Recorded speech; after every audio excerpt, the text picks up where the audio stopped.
Olá, galera, tudo bom? Muito bom estar de volta com vocês nesse novo momento que a gente vai estar ali no sprint final para a gente chegar ao grande Exame Nacional do Ensino Médio, para trabalhar com a nossa querida dissertação, com a nossa querida redação, com a expressividade escrita, que eu tenho certeza que você vem se preparando bem, que eu tenho certeza que você vem analisando todos os aspectos necessários para que você construa uma ótima produção escrita. Sejam todos bem-vindos a esse nosso novo momento, que é um momento de fechamento de todos os planos que a gente trouxe e principalmente de análise de como melhorar a nossa produção escrita. Nosso papo de hoje ele segue, pessoal, falando de dissertação, é claro, dissertação escolar, mais especificamente a dissertação argumentativa.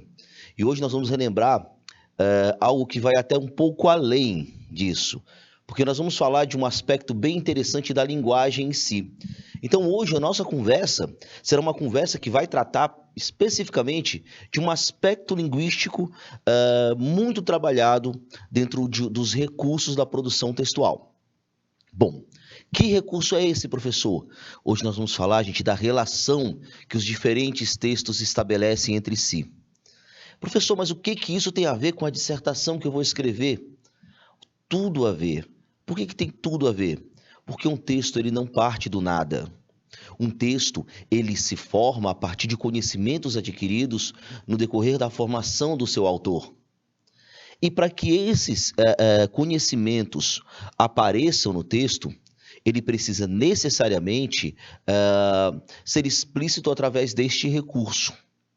Recurso esse que a gente vai chamar de intertextualidade. Professor, mas por que esse papo de hoje vai estabelecer especificamente uma questão sobre linguagens como um todo? E que talvez até te ajude a responder muito mais questões lá da provinha de linguagens do Exame Nacional do Ensino Médio do que necessariamente escrever um texto. Porque quando eu falo da relação entre os textos, isso vai cobrar de ti, isso mostra uma exigência de um conhecimento e também de uma interpretação textual, para que você consiga estabelecer essas relações, para que você consiga perceber a mensagem transmitida nesse texto a partir de uma relação intertextual.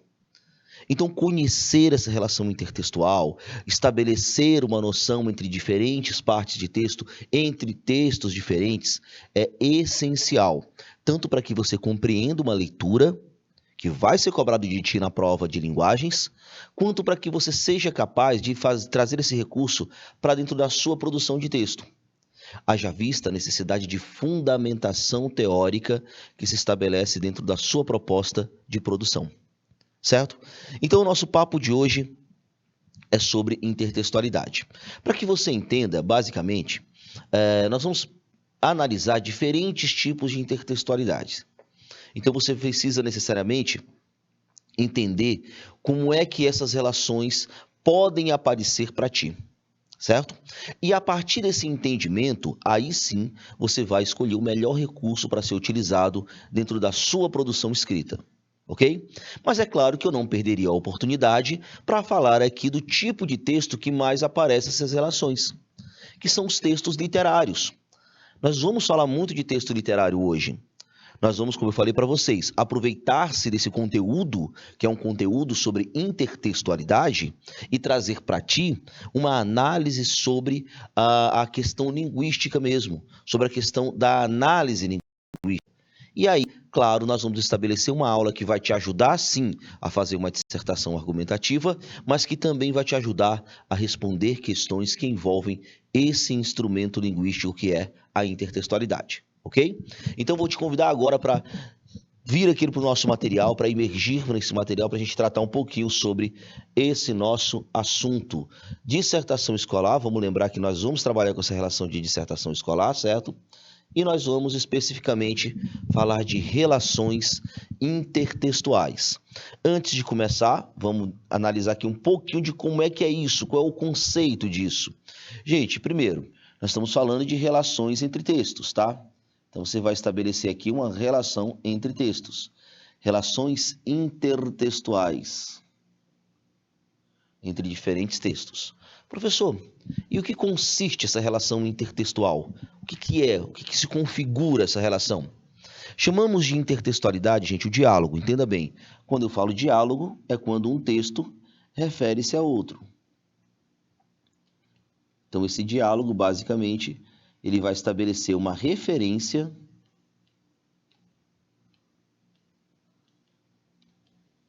de um texto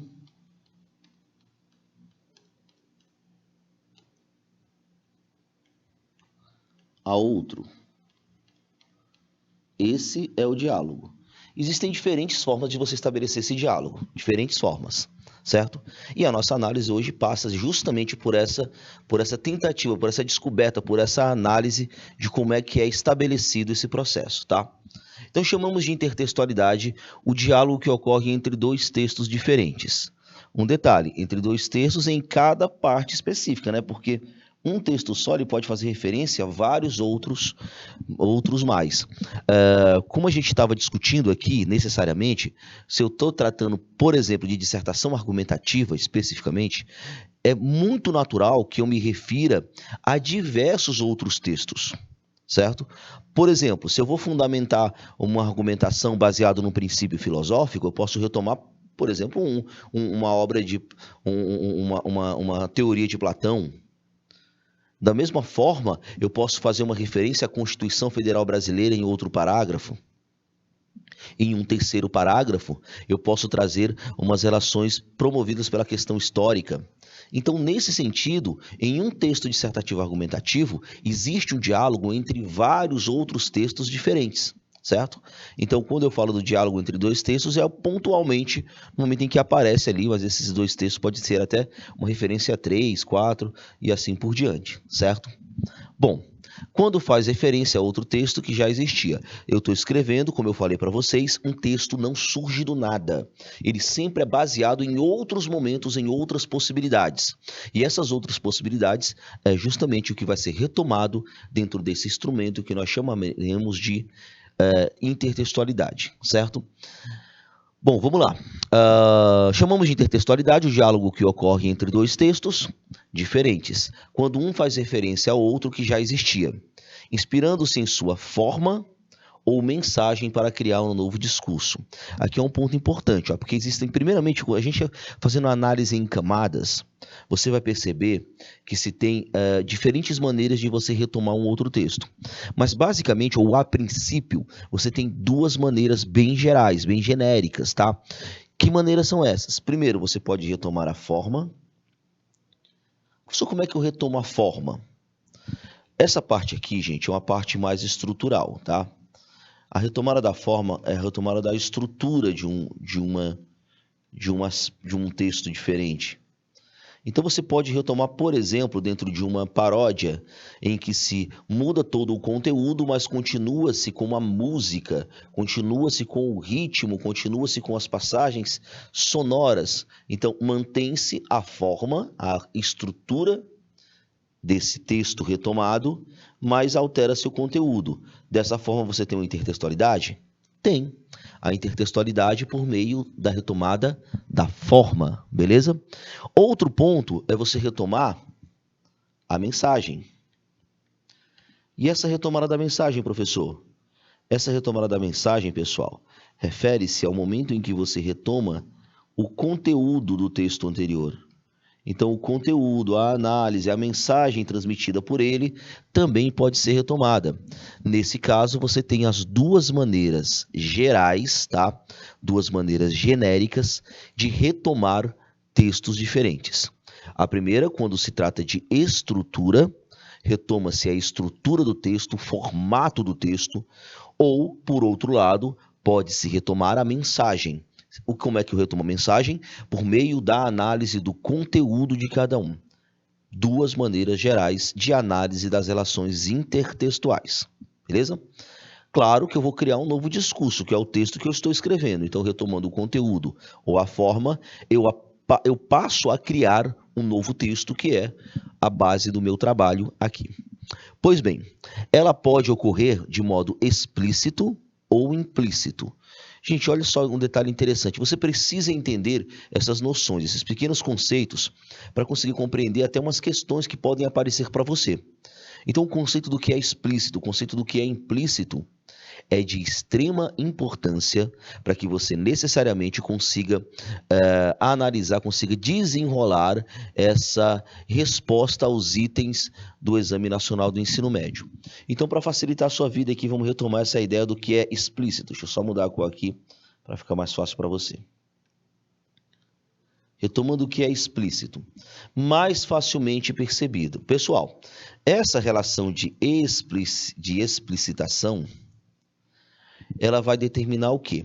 Isso acontece quando você consegue perceber facilmente a retomada de um outro texto, por exemplo, ou uma mensagem é passada de forma clara. Então, ser explícito está ligado à ideia de clareza, tá? Tá ligado à ideia de clareza.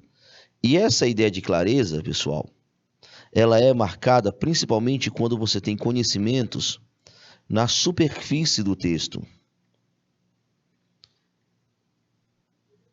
Você tem conhecimentos na superfície textual. Superfície textual é quando você realmente olha e percebe de maneira clara. Não há uma necessidade de uma análise aprofundada, de uma interpretação, ou mesmo da retomada de outros conhecimentos para que você consiga trazer essa noção de explicitação para o seu texto. A única questão aqui, a clareza, ela é mantida de tal forma que se apresenta de maneira evidente as mensagens trazidas por essa questão, tá? Então, quando eu tenho algo explícito, eu estou ligado à ideia de clareza, eu estou ligado à ideia de o texto está presente na superfície, tá? A mensagem está presente na superfície textual. Por outro lado, você tem uma outra perspectiva, que é uma mensagem implícita. Professor, e o que é a mensagem implícita? É aquela mensagem menos facilmente percebida. Então, é uma mensagem que ela exige do leitor uma interpretação. Ela exige do leitor um conhecimento sobre um outro momento textual.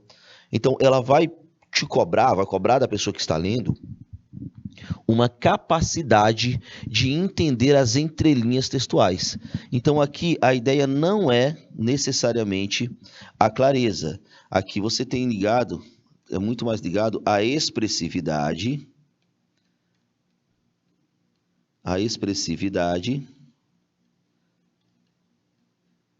E isso, a mensagem transmitida de forma implícita, ela não está necessariamente ligada à superfície textual.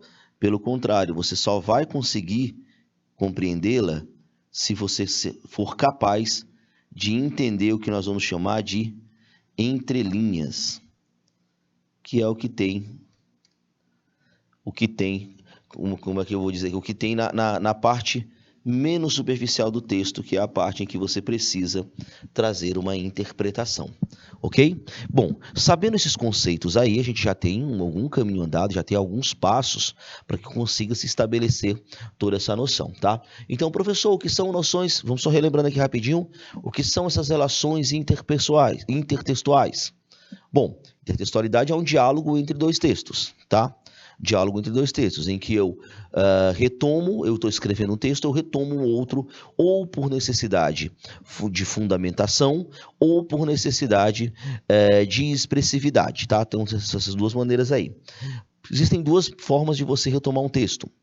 Maneira uma, eu retomo a forma do texto, a estrutura do texto.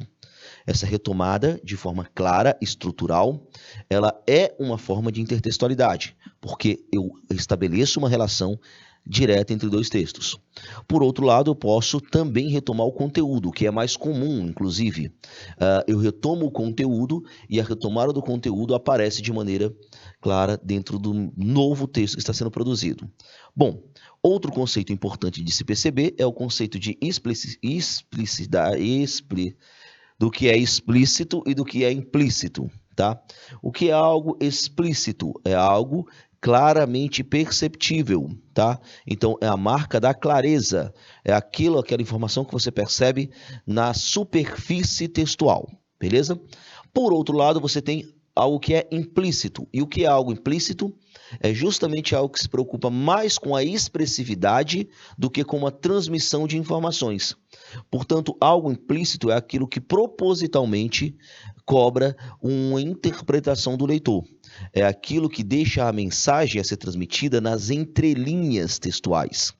E as entrelinhas textuais é que vai cobrar esse aprofundamento e essa capacidade do leitor de avaliar e interpretar as mensagens passadas nesse novo diálogo. Beleza? Bom, sabendo desse primeiro momento, agora nós vamos aprofundar um pouquinho para entender mais ou menos quais são os diferentes tipos de intertextualidade. Algo importante para a gente, ok? Aqui, pessoal, é um exemplo de como é que você pode fazer essa intertextualidade dentro da relação de dissertação argumentativa. Veja bem, suponha você que você esteja falando sobre um tema que trate da questão de tecnologia. Professor, como é que isso pode aparecer? Veja bem, nós estamos falando da dissertação argumentativa, né? Bom, se eu tenho um tema que vai trabalhar com a questão da tecnologia, o que eu preciso pensar aqui? Eu preciso pensar da seguinte forma. Eu vou escrever um texto. Vamos colocar um exemplo aqui. Supomos que a gente esteja falando sobre inclusão digital. Eu vou escrever um novo texto sobre inclusão digital.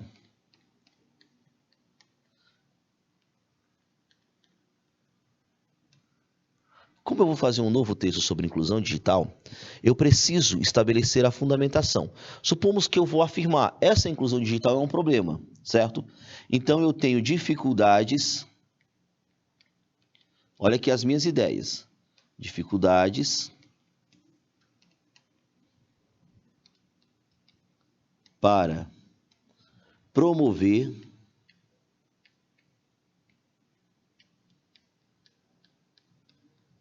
a inclusão digital.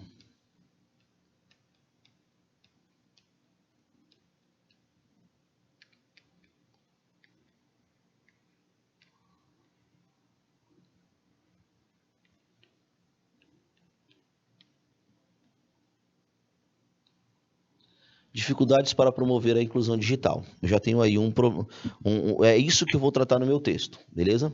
Bom, agora eu preciso provar que isso é verdade. É verdadeira essa afirmação de que realmente existem dificuldades para promover? Como é que eu faço isso? Por meio de dois argumentos. Vou colocar um aqui em cima. O argumento 1, que seria a causa 1. A causa 1 ela vai estar ligada diretamente à questão que envolve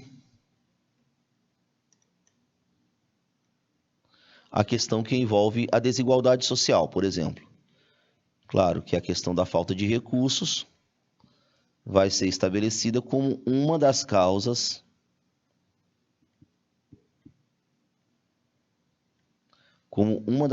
das dificuldades estabelecidas dentro dessa perspectiva de exclusão digital, tá? Esse é um ponto. Um outro ponto que eu vou defender para provar que existem dificuldades, que eu vou chamar de argumento 2 ou de causa 2, é justamente a relação do direito que se tem. Se tem direitos sobre a inclusão digital, só que esses direitos não são respeitados, claro, porque eu tenho dificuldades de promover a inclusão digital. Mas quem é o agente responsável por promover essa inclusão? Claro, não só essa inclusão, mas toda a inclusão social, a responsabilidade é do poder público. Então, quando eu tenho um problema relacionado a isso, eu posso dizer que existem falhas de políticas públicas.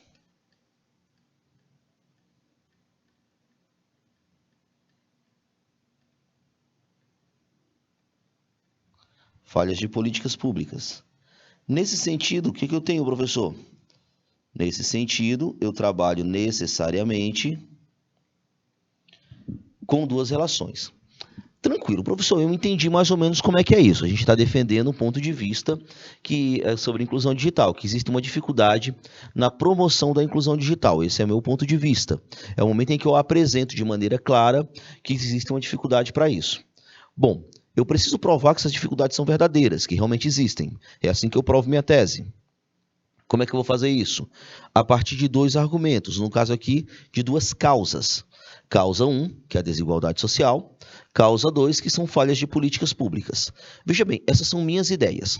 Mas quando eu trato de dissertação escolar, ou dissertação argumentativa, o que eu preciso fazer agora? Eu preciso fundamentar essas ideias. Eu não posso apenas jogá-las aí, pronto, essa é a minha afirmação.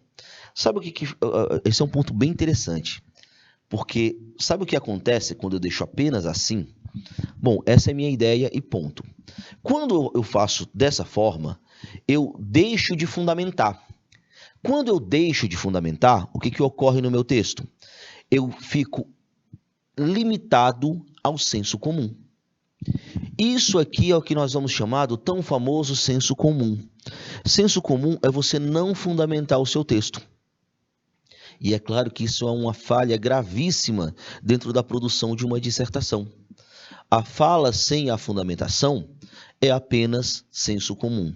E o senso comum não justifica, não é capaz de defender uma tese. Beleza?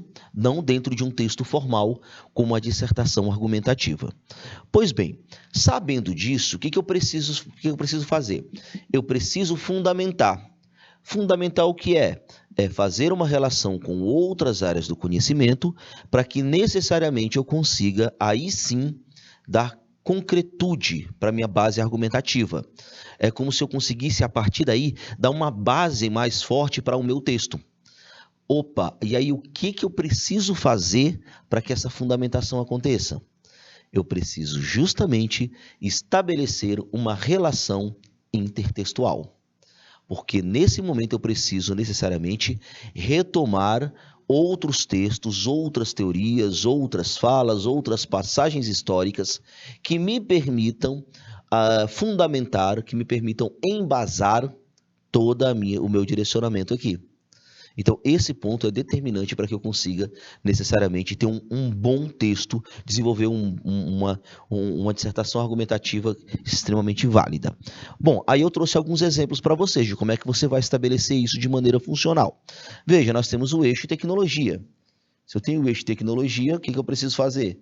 Eu preciso necessariamente trazer conhecimentos ou retomar textos que sejam necessariamente ligados a essa grande área do conhecimento, que é a questão tecnológica. E o que foi que eu trouxe aqui para vocês? Primeiramente, se eu falo de tecnologia, pessoal, é interessante eu retomar a terceira revolução industrial. Ou mesmo a quarta.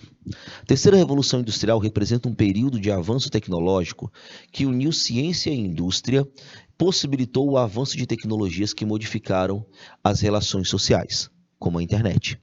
Então, a terceira revolução industrial, ela é a automatização das indústrias. E é claro que isso, necessariamente, vai impulsionar o desenvolvimento tecnológico.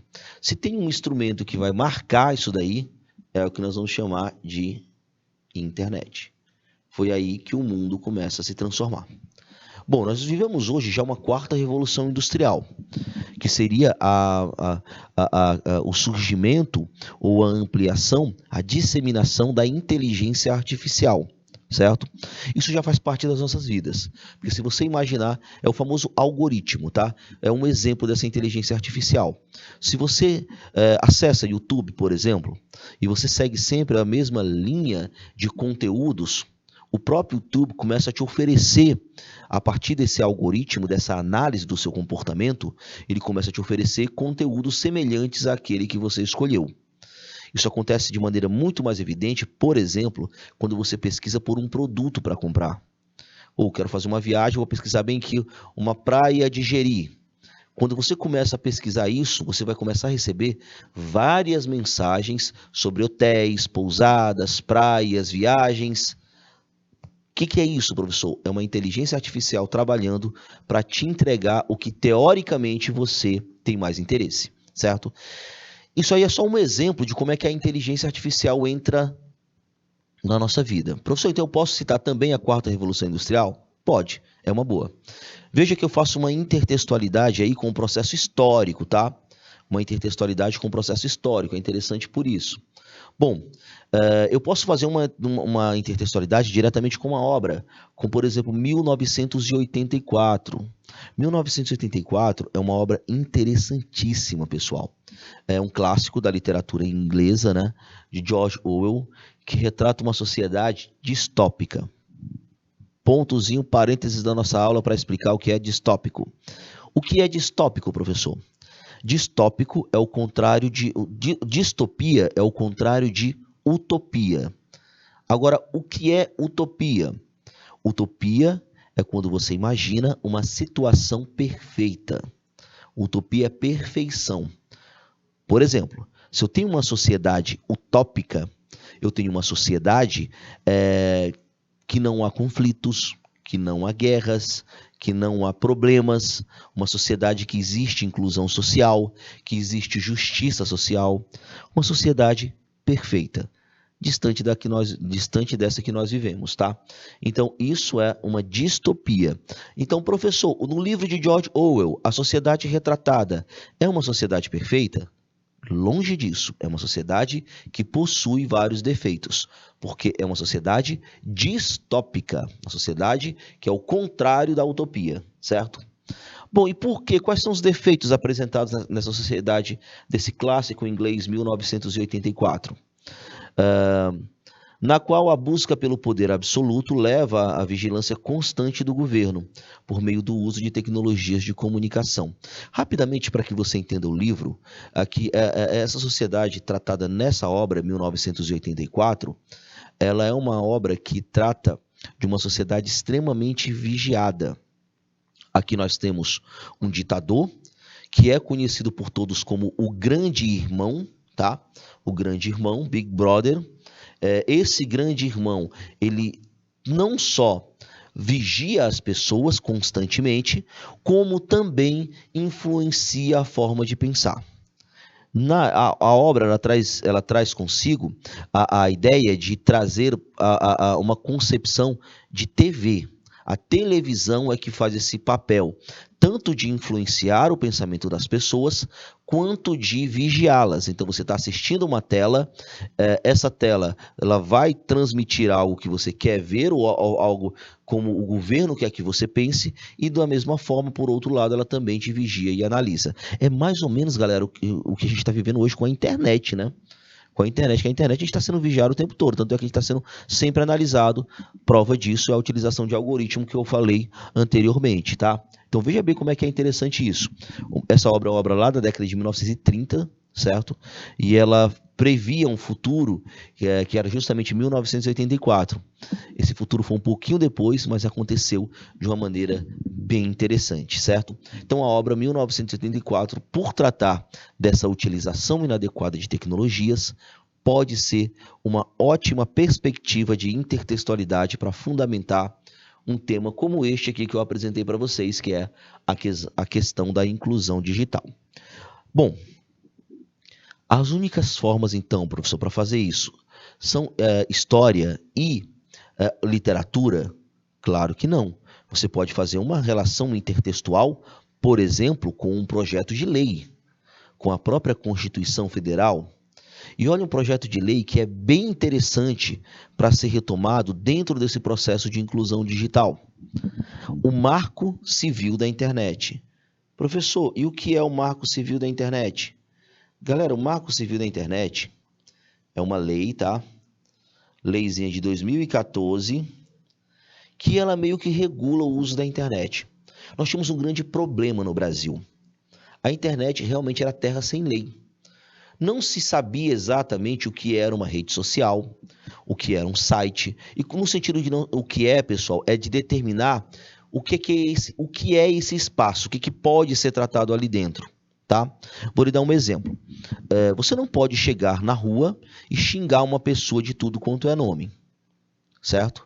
Isso aí é contra a lei. E na internet você pode? Pois é, não se tinha essa resposta até o Marco Civil da Internet. O Marco Civil da Internet ele passou a regular isso. E é claro que na internet também você não pode falar o que quer. Aquele papo de que a rede social é minha, eu falo o que eu quero nela, não cola. A rede social é um espaço público. certo? Então você precisa responder pelo que você escreve lá, ok? Então mas isso aí foi determinado quando, professor? Somente em 2014, com a promulgação do Marco Civil da Internet, tá? Que passou a regular essas relações virtuais. Um ponto interessante dessa lei é que ela determina ser função do Estado a regulação da internet. Beleza? Pronto. Outra possibilidade de intertextualidade que você pode fazer dentro dessa perspectiva é a retomada de algum teórico. E aí qual é o teórico que eu sugiro para falar de tecnologia? Zygmunt Bauman. Quem é Zygmunt Bauman, professor? Zygmunt Bauman, pessoal, é um sociólogo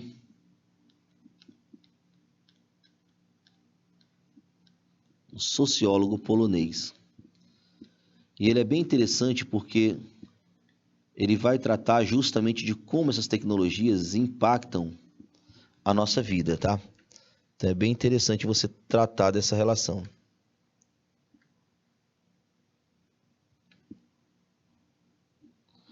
Bom, e olha só, uma das falas dele que vai justificar essa tentativa, essa possibilidade de intertextualidade com ele.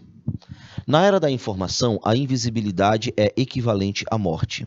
Pessoal, é claro que isso aqui ele está se referindo justamente à questão das redes sociais, né? Em que você precisa aparecer. Redes sociais. Em que você necessariamente precisa aparecer para que você tenha vida. Dentro da sociedade de hoje, basicamente a sua vida é determinada pelo que você expõe dentro das redes sociais, certo? Então, essa obra do Bauman, não só... Isso aqui é um trecho, uma citação dele, mas ele tem outros, o que fala, por exemplo, que o individualismo é o maior problema da pós-modernidade, é o que causa maiores dificuldades para a gente. Ou mesmo quando ele trata, dentro da teoria, da modernidade líquida, tá? O nome do livro é Amor Líquido, e ele vai trabalhar que as relações virtuais, impulsionadas por princípios capitalistas, faz com que a gente tenha relações cada vez mais frágeis. E essa fragilidade nas relações, esse esfacelamento das relações sociais, faz com que nós tenhamos cada vez mais uma fragilidade emocional. Também uma discussão bem interessante trazida pelo nosso querido sociólogo polonês Zygmunt Bauman, beleza? Bom, outra possibilidade. Professor, e essa intertextualidade, ela pode aparecer de outras formas? Pode. A intertextualidade, gente, pode ser uma retomada, por exemplo, de um filme, de uma série. Aqui eu tenho um documentário, né, que eu trouxe para vocês. O documentário O Dilema das Redes, documentário produzido pela Netflix, expõe a manipulação imposta nas redes sociais. Muito atual esse processo, né? A manipulação exposta nas redes sociais, tá? Com o objetivo de fornecer ganhos financeiros às empresas. Lembra do lance do algoritmo que a gente tratou aqui? Existe um interesse econômico ali dentro. E esse interesse econômico é trazido necessariamente para dentro dessa nossa discussão, tá? Existe uma fala, um princípio bem interessante desse documentário. Se você não paga pelo produto, o produto é você. Então, todo esse conteúdo que aparece, por exemplo, na internet, que você tem acesso gratuito a ele, é claro que isso é uma forma de trazer você, de manipular você, de fazer com que você consuma um determinado produto ligado às intenções de quem patrocina, de quem banca esses produtos que se vendem principalmente na internet. Que se vendem ou que se disponibilizam na internet, né? Bom, outra maneira de você estabelecer uma intertextualidade é você trazer, por exemplo, um dado estatístico que é um dado do IBGE bem interessante, que ele diz: o Instituto Brasileiro de Geografia e Estatística prever que 40 milhões de brasileiros ainda não têm acesso à internet. 40 milhões de brasileiros. Isso representa mais ou menos ali uns 20% da população, pouco menos de 20% da população. Ainda é muita gente, viu, galera? Ainda é muita gente. Em cada 10 brasileiros, 2 não têm acesso à internet. Ainda é muita gente, certo? Bom, professor, então como é que eu estabeleço dentro da dissertação argumentativa uma relação intertextual? É até simples, ó. Avalie comigo. Eu preciso provar que existe a questão das dificuldades para a inclusão digital. Então, o que eu posso começar aqui? Eu posso falar da terceira revolução industrial, e trazer para dentro da terceira revolução industrial esse princípio de universalização da internet. Então, é como se eu trouxesse para fundamentar essa minha fala, o que eu vou fazer? Eu vou trazer a ideia da terceira revolução industrial. Como é que eu trago? Bem simples. Eu vou dizer que a terceira revolução industrial possibilitou o avanço, a disseminação, a universalização da internet. Porém, ainda existem dificuldades para promover a plena inclusão digital. Olha só como é que é interessante. Existe uma ampliação da internet, mas essa ampliação ela é ainda restrita, ela é ainda diminuta dentro do Brasil, ok? Bom, aí eu já tenho uma fundamentação. Como é que eu vou fazer essa fundamentação? A partir de uma relação intertextual. Vou fazer uma intertextualidade com o conhecimento histórico. Ponto 1 é esse. Ponto 2, qual é o ponto 2? Aqui no argumento 1, eu tenho que provar que o Brasil é um país desigual. Como é que eu vou provar que o Brasil é um país desigual? Opa, eu posso fazer uma intertextualidade com quem? Com esse dado aqui do IBGE. Prova que ainda existe dificuldades de estabelecer uma inclusão digital é que no Brasil 40 milhões de pessoas ainda não possuem nem acesso à internet, certo? Então isso daí é uma prova de desigualdade, tá? Professor, como é que eu posso falar necessariamente que existem falhas de políticas públicas? Aí você pode trazer essa questão do marco civil na internet. O Estado é responsável por estabelecer as relações, estabelecer uma regra, um direcionamento para essas relações virtuais. Portanto, aqui você percebe uma falha quando não há nem sequer a tentativa de direcionamento voltado para a questão que envolve o acesso pleno a esse tipo de questão na internet, ok? Pois bem, sabendo disso, como é que nós vamos montar aqui essa relação? Isso aí foi só para que você entenda como é que é essa relação intertextual, tá?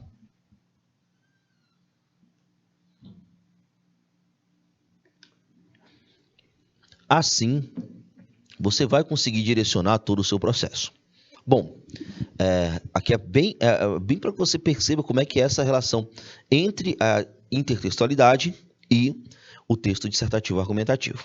Pois bem, vamos lá. Aqui é um outro exemplo da mesma coisa, tá? Eu falei ali de tecnologia, aqui estou estabelecendo uma relação de saúde, mas o mesmo processo. Professor, como é que vai ser estabelecido isso? Nós temos grupos de temas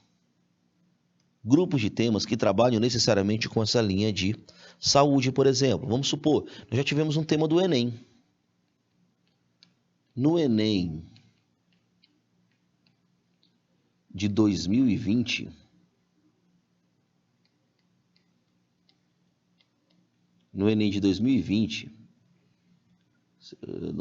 mesmo, nós tivemos como tema, estigmas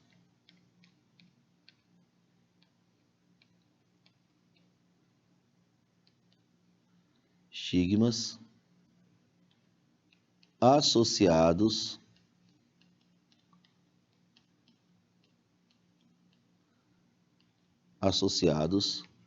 a doenças mentais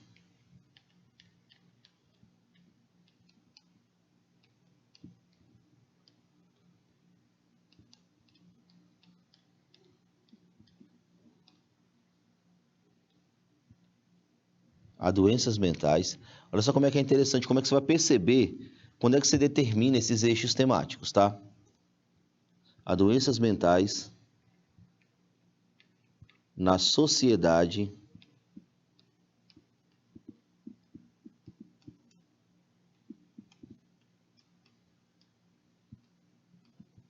brasileira.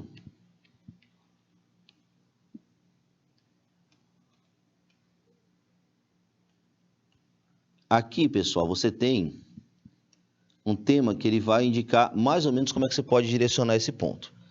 Como é que eu trabalho com essa relação? Ó, veja bem, Para que você estabeleça como é que vai ser montada essas relações intertextuais, você precisa primeiro entender o que é o tema, qual é o direcionamento dele e necessariamente logo após trazer essa montagem textual. Veja bem, eu tenho aqui o ponto de partida para que você entenda onde deve ser buscado essa relação intertextual é a compreensão da frase tema. Então, veja bem, como é que você vai ter aqui? Estigmas associados às doenças mentais na sociedade brasileira. Primeiramente, você precisa encontrar a palavra, a expressão que vai indicar o tema. No nosso caso, do Enem de 2020, você tinha doenças mentais.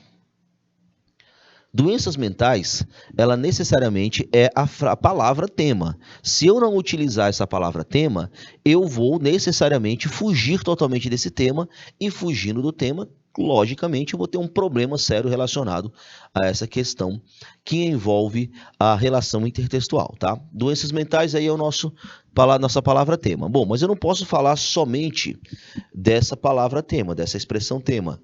Eu preciso especificá-la.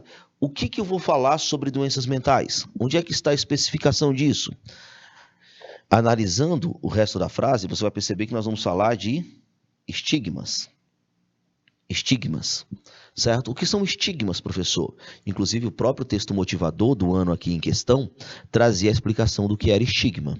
Estigma é uma marca ou uma característica designada a uma pessoa ou a um grupo que determina o seu afastamento, a sua exclusão social. É como se eu tivesse uma marca que não permitisse que eu fosse plenamente incluído dentro de um grupo social do qual eu participo, tá? Então você tem esse direcionamento. E para fechar, você tem uma localização, que a gente está falando da sociedade brasileira. A gente está falando da sociedade brasileira, certo? Bom, a partir daqui você tem um direcionamento. Aí qual é a segunda análise que você vai fazer antes de começar a estabelecer a expressão sobre a intertextualidade? Bom, se eu estou falando de doenças mentais, o que eu preciso dizer? Você vai ter que fazer uma pergunta para você mesmo. Qual é o direito que está sendo violado? Qual é a linha? Eu vou precisar classificar isso daqui. Como é que você pode classificar? Você pode classificar, por exemplo, analisando essa relação do direito. Veja bem, se eu trabalho com doenças mentais ou estigmas associados a elas, eu vou ter que me perguntar qual é o direito que é violado, qual é o direito que é colocado em risco. E aí você vai notar que a resposta é clara. O direito é o direito à saúde. O direito à saúde é colocado em risco. Quando eu tenho o direito à saúde colocado em risco, então agora eu já sei como é que eu vou fazer essas minhas relações intertextuais. Eu vou pegar elementos que tratem de saúde. Aí vou lhe dar um exemplo. Como é que você faz para estudar isso para ser aplicado dentro do seu texto dissertativo argumentativo? Bom, eu posso fazer, inclusive, uma separação prévia de como é que eu vou montar essa estratégia. Como é que eu faço isso, professor? Essa revisão prévia, pessoal, de cada um desses elementos é quando você traz, por exemplo, suas possibilidades de fundamentação ou de intertextualidade. Exemplo, se eu estou falando de gripe espanhola, eu sei que eu estou tratando de algo histórico. Então eu sei que sempre que eu trabalhar com saúde, eu consigo trazer um conhecimento histórico para dentro do meu texto. Esse conhecimento pode ser tratado, por exemplo, pela gripe espanhola. É um exemplo de uma grande pandemia, tá? Pandemia de vírus influenza, semelhante ao que a gente viveu agora com a Covid-19, só que foi lá no início do século XX, infectou uma estimativa de 500 milhões de pessoas. À época, cerca de 1/4 da população mundial. Isso quer dizer o quê, professor?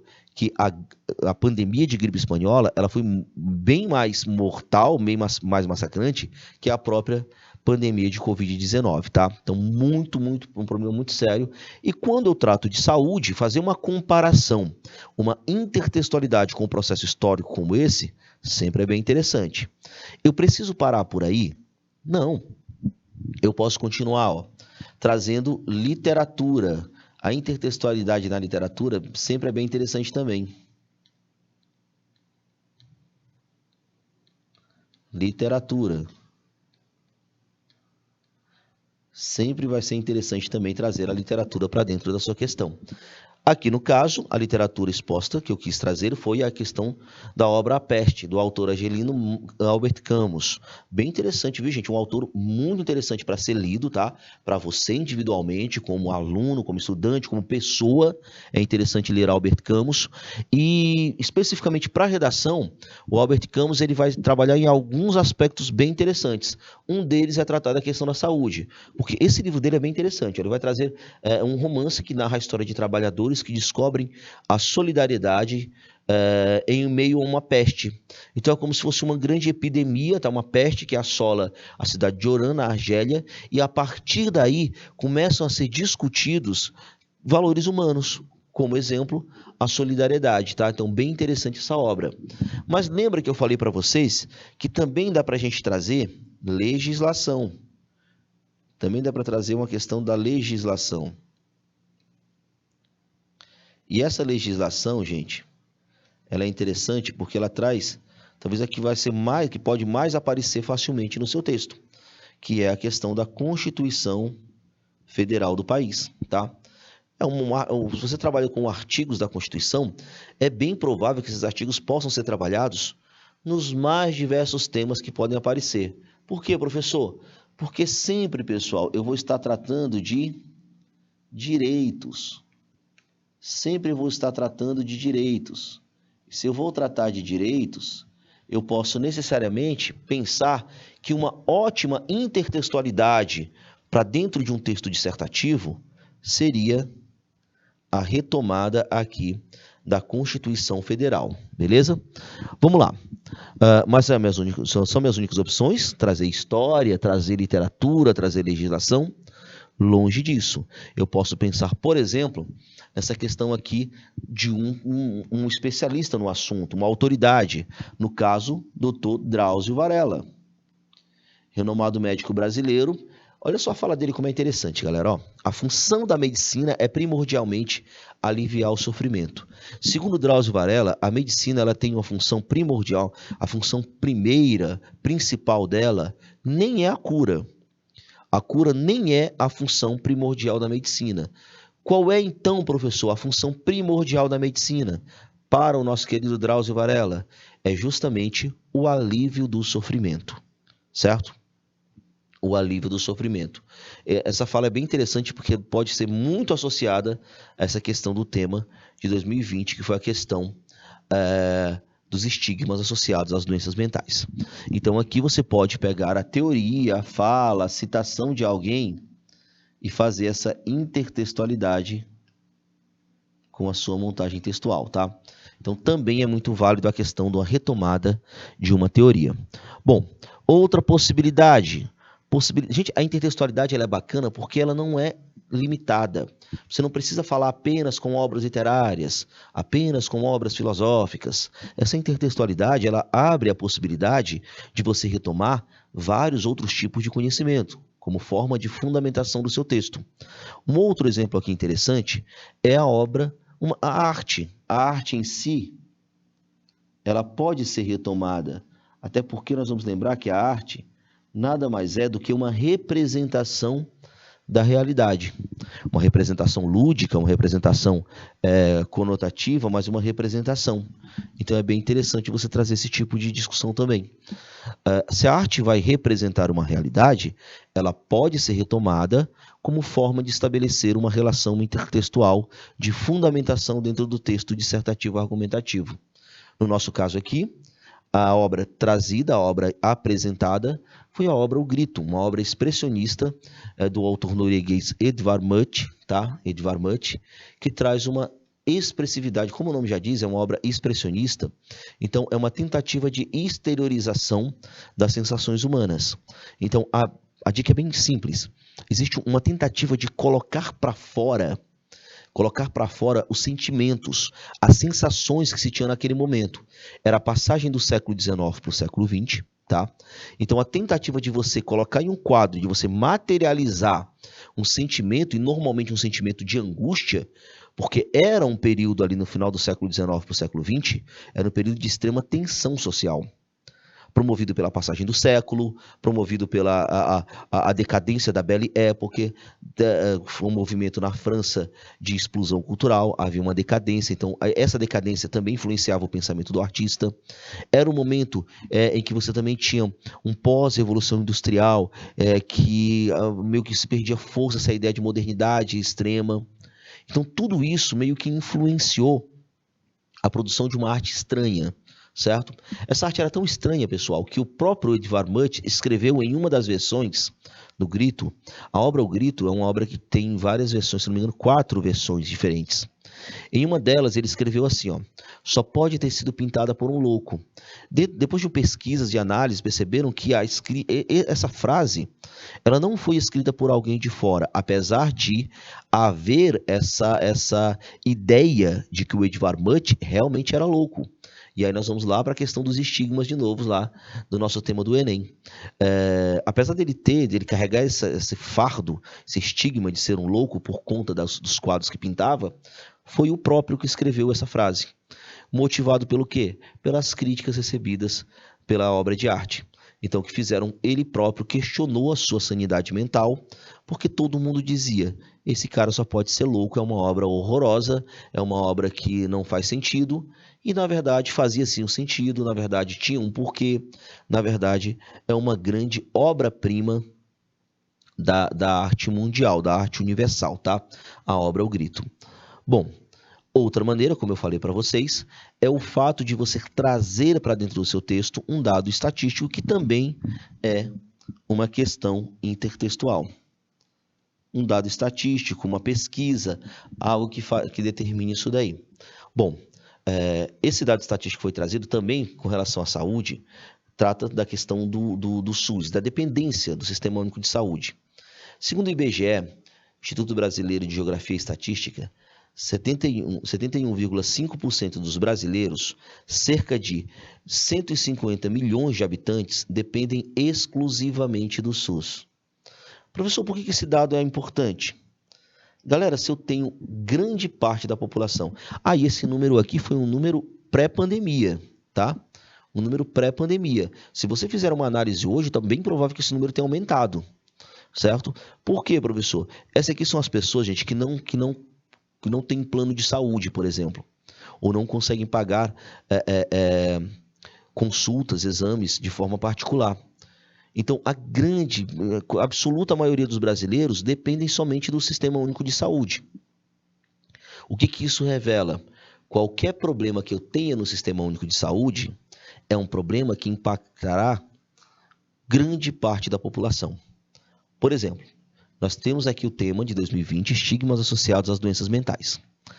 Bom, para que eu consiga tratar e aí sim superar ou minimizar os impactos desse estigma, eu preciso de um tratamento psicológico, de um tratamento médico. E se eu sou um desses 71,5% dos brasileiros, eu preciso procurar isso onde? Lá no Sistema Único de Saúde. E aí vem uma pergunta: o atendimento do Sistema Único de Saúde, ele é bom, isso é fato, mas ele é suficiente? Bom, eu sei que existe psicólogos, psiquiatras no Sistema Único de Saúde. Isso é fato, existe essa possibilidade de você ser atendido. Mas a pergunta é: esse atendimento é suficiente? Ele com certeza abarca todas as pessoas que precisam desse atendimento, principalmente que são vítimas dessas doenças mentais? Então, quando você tem essa perspectiva, você tem necessariamente uma possibilidade de intertextualidade para provar. Bom, se eu tenho tantos brasileiros dependendo do SUS e o SUS não é suficiente, eu tenho um grave problema social. Então, isso estabelece que é verdadeira a dificuldade que eu tenho de superar esses estigmas associados às doenças mentais, tá? Tudo isso, pessoal, tudo isso são possibilidades de fundamentação. Tudo isso são possibilidades de fundamentação teórica. E vamos lembrar que na dissertação argumentativa,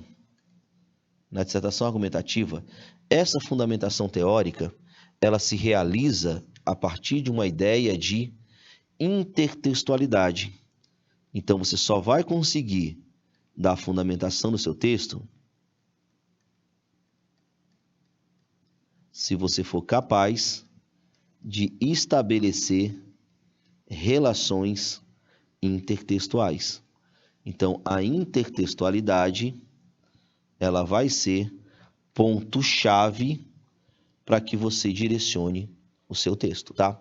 É essa intertextualidade, são essas relações que estabelecem a possibilidade de fundamentação do seu texto. Agora, o que eu preciso fazer, professor? Você precisa justamente alinhar as diferentes formas de retomar esses conhecimentos que eu apresentei aqui ou outros conhecimentos que eu tenha apresentado para que você consiga necessariamente estabelecer um princípio de fundamentação teórica, tá? Professor, isso aqui vai funcionar? Vai, ó. Olha aqui um exemplo de como é que isso pode funcionar. A Constituição Brasileira de 1988, norma de maior valor jurídico da República, assegura a todos os indivíduos do amplo acesso à saúde, que o temazinho aqui, saúde. No entanto, o cenário desafiador de garantir a qualidade do Sistema Único de Saúde, aqui eu tenho o meu tema, né, a tese sendo apresentada, impede a efetivação desse princípio legislativo. Diante disso, cabe analisar tanto a desigualdade social brasileira quanto a ineficácia de políticas públicas como fatores contribuintes para a construção de um contexto problemático. Logo, entende-se urgente a necessidade de superar esse cenário nefasto. O que foi que eu fiz aqui? Eu retomei a Constituição Federal dentro do meu texto. Quando eu retomo a Constituição Federal, o que foi que eu fiz? Inclusive citando aqui que ela é uma norma de maior valor jurídico da República e que ela garante o direito à saúde. O que foi que eu fiz aqui? Eu estabeleci especificamente uma relação intertextual. Intertextualidade. E essa intertextualidade, qual é a vantagem dela aqui para mim? A vantagem é que necessariamente, eu fundamentei o meu texto. Isso aqui, pessoal, dentro da análise do meu texto, eu estabeleci aqui uma relação com o repertório sociocultural. Isso aqui é repertório sociocultural. E o que é repertório sociocultural, professor? Repertório sociocultural, pessoal, é o conhecimento que você tem que vai servir para fundamentar a sua base textual. Quando você consegue estabelecer uma relação entre o conhecimento que você tem e o seu texto, você estabelece uma relação de intertextualidade e fundamenta o seu texto da maneira adequada. Beleza? É dessa forma, pessoal, que a intertextualidade vai aparecer no seu texto dissertativo argumentativo. Beleza? Espero ter sido claro com vocês. Eu me despeço por aqui, deixando o meu grande abraço e aguardando, convidando você para continuar nessa nossa viagem sobre a produção escrita. Grande abraço, galera. Até mais!